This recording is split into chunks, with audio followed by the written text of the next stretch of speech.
Harsha hospital, centre for plastic and cosmetic surgery, liposuction, tummy టక్, breast surgery, lip, చిన్ and nose correction సేవలు.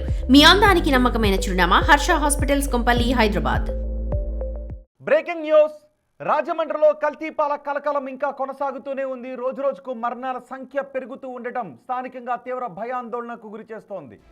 కల్తీ పాల ఘటనలో మృతుల సంఖ్య ఇప్పుడు 7కు చేరింది. కిమ్స్ ఆసుపత్రిలో చికిత్స పొందుతున్న సూర్యారావు అనే వ్యక్తి పరిస్థితి విషమించడంతో ఈరోజు ప్రాణాలు కోల్పోయాడు సూర్యారావు.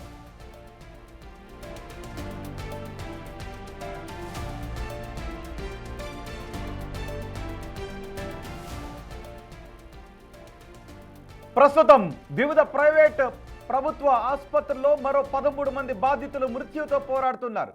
వీరిలో 10 మంది పరిస్థితి ఆందోళనకరంగా ఉంది. ప్రస్తుతం వారందరికీ వెంటిలేటర్పై చికిత్సను అందిస్తున్నారు వైద్యులు.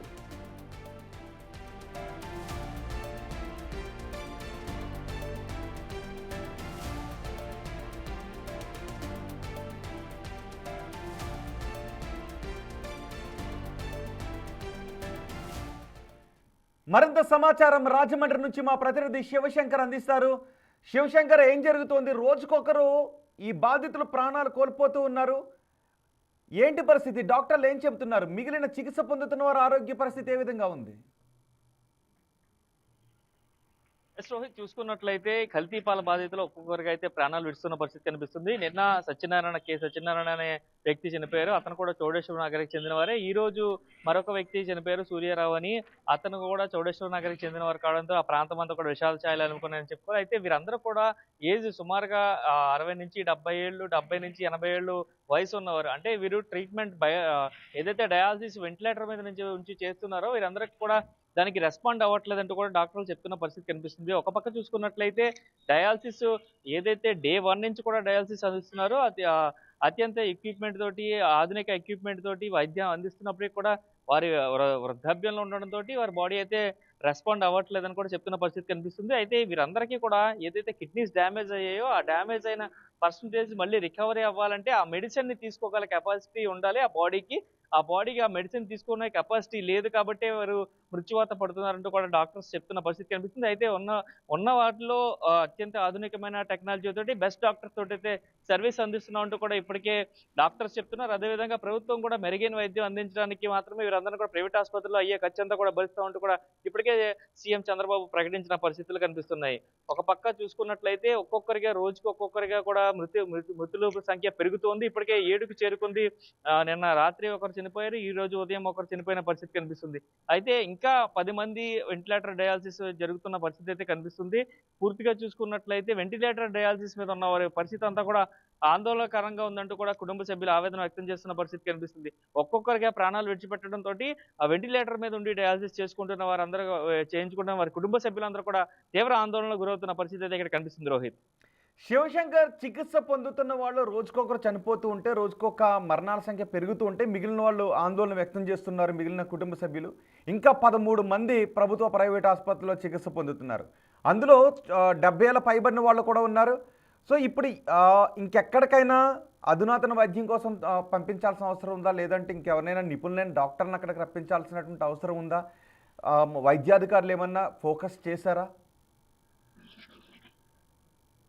రోహిత్, చూసుకున్నట్లయితే ఇప్పటికే వైద్యుల్లో బెస్ట్ డాక్టర్స్ ఎవరున్నారో నెఫ్థాలజీకి సంబంధించి ఈ వ్యాధికి అంటే అనూరియా వ్యాధికి సంబంధించి ఎవరైతే బెస్ట్ డాక్టర్స్ ఉన్నారో వాళ్ళందరినీ కూడా ఇప్పటికే తీసుకొచ్చి వారితో వైద్యం చేయిస్తున్నాం అంటూ కూడా ఇప్పటికే ఆ ప్రైవేట్ హాస్పిటల్ యాజమాన్యం అయితే చెప్తున్న పరిస్థితి కనిపిస్తుంది.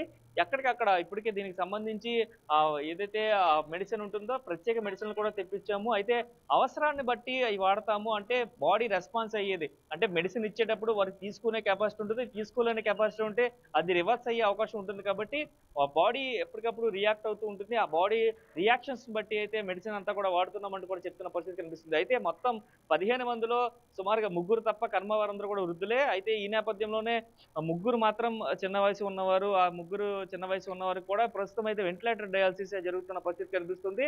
అందులో సంవత్సరం 6 నెలల బాబు కూడా, సంవత్సరం 9 నెలల బాబు కూడా ఉన్నాడు, రిత్విక్ అని. ఆ బాబు పరిస్థితి కూడా విషమంగా ఉందని కూడా కుటుంబ సభ్యులు చెప్తున్న పరిస్థితి అయితే ఇక్కడ కనిపిస్తుంది. రోహిత్, సో చిన్నపిల్లల విషయంలో ఆందోళన వ్యక్తం చేస్తున్న తల్లిదండ్రులకు డాక్టర్లు ఏం చెప్తున్నారు? యెస్. బెస్ట్ వైద్యాన్ని అందిస్తున్నామని చెప్తున్నారు. ఇప్పటికే దీనికి సంబంధించి ముగ్గురు కూడా రెయిన్‌బో హాస్పిటల్‌లోనే ఉన్నారు. ముగ్గురు పిల్లలు కూడా రెయిన్‌బో హాస్పిటల్‌లో అత్యాధునిక వైద్యాన్ని అయితే అందుకుంటున్న పరిస్థితి కనిపిస్తుంది. వారి ముగ్గురు కూడా ప్రస్తుతం అయితే వెంటిలేటర్ మీదే ఉన్న పరిస్థితి. వెంటిలేటర్ మీద ఉండి డయాలిసిస్ చేస్తున్న పరిస్థితి. అంటే అంత చిన్న పిల్లలకు కూడా డయాలిసిస్ చేయాల్సిన పరిస్థితి అయితే కనిపిస్తుంది. ఒకరికి 6 సంవత్సరాలు, ఒకరికి 2 సంవత్సరాలు, అదే సంవత్సరం 9 నెలలు. అదే విధంగా చూసుకున్నట్టే మరొకరికి 4 సంవత్సరాల వయసు ఉంది. అయితే ఈ ముగ్గురు కూడా డయాలిసిస్ చేయించుకుంటున్న పరిస్థితి. అది కూడా వెంటిలేటర్ మీద ఉండి డయాలిసిస్ చేయించుకుంటున్నారు కాబట్టి వారి ఆరోగ్య పరిస్థితి పట్ల తీవ్ర ఆందోళన వ్యక్తం చేస్తున్నారు. కన్నీరు మున్నీరవుతున్నారు పేరెంట్స్ అందరూ కూడా. ఇక్కడ అయితే ఇలాంటి పరిస్థితి నెలకొందని చెప్పుకోవాలి రోహిత్. రైట్ శివశంకర్, రాజమండ్రిలో పాల కల్తీ వ్యవహారంలో, పాల కల్తీ ఘటనలో చికిత్స పొందుతున్న వారిలో రోజుకొక మరణం చోటు చేసుకుంటూ ఉండటం ఆందోళన కలిగిస్తోంది. నిన్న ఒకరు చనిపోయారు, ఈరోజు ఒకరు చనిపోయారు. అయితే అందరూ కూడా 60-70 ఏళ్ళు ఉన్నవాళ్లే ఈ కల్తీ పాల బారిన పడ్డారు. ఇప్పుడు చికిత్స పొందుతున్న వాళ్ళు కూడా ముగ్గురు చిన్నారులు ఉన్నారు. వీరు తప్ప మిగిలిన వాళ్ళందరూ కూడా 60 ఏళ్ల పైబడి ఉన్నవారే కావడంతో వారి కుటుంబ సభ్యుల్లో ఆందోళన వ్యక్తమవుతుంది. ముగ్గురు చిన్నారులకు కూడా చికిత్స కొనసాగుతుంది. రోజుకొక మరణం సంభవిస్తూ ఉండటంతో చిన్నారుల తల్లిదండ్రులు కూడా ఇప్పుడు ఆందోళన వ్యక్తం చేస్తున్నారు. వైద్యాధికారులు కూడా ఫోకస్ చేసినట్టుగా తెలుస్తోంది. ఇంకా ఏమన్నా అధునాతన వైద్యాన్ని అందించాలా అనే విషయంపై వైద్యాధికారులు ఆసుపత్రి సిబ్బందితో మాట్లాడుతున్నట్టుగా తెలుస్తోంది.